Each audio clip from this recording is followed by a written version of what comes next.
years ago when he was starting his diplomatic career with the U.S. State Department, and I was working on my MBA at George Washington University. Another diplomat was dating a friend of mine who wanted to have a double date, and I was invited because I was the tallest Filipina she knew.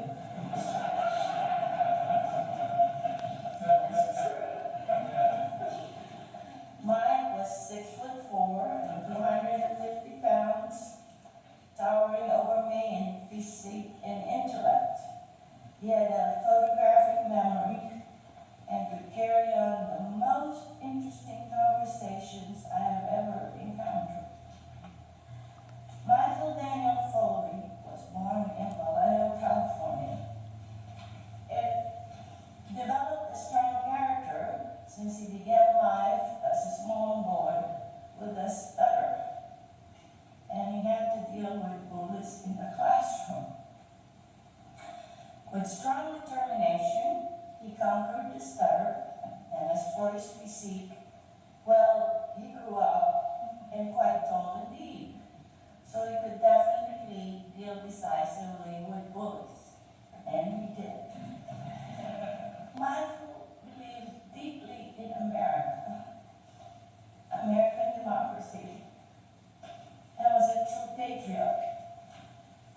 With his remarkable intelligence, he passed with flying colors the Foreign Service test and was offered a job that would have served as military obligation instead of being drafted into military service. Mike believed that an American should do his duty and answer the call to military service like his father and other ancestors, including one who fought in the 77 Battle of Saratoga during the American Revolution. He wanted to honor that history and that service. And so he decided to accept his draft obligation and served in Vietnam in 1969 to 1970, where he contracted bubonic plague. God decided then not to call Michael yet, and so he survived and went on to finish his military service, and then in 1972 joined the U.S. diplomatic service and met me. We met in September of 1972. He proposed in November, I accepted in December, and we got married on March 9, 1973 in Alexandria, Virginia. We both knew that we would stay together till death do us part. But somehow I never thought Mike would die before me. I am devastated and thank all of you for your kindness and friendship and your condolences. Mike was the best son, husband, father, grandfather ever, and he enjoyed mentoring all his life.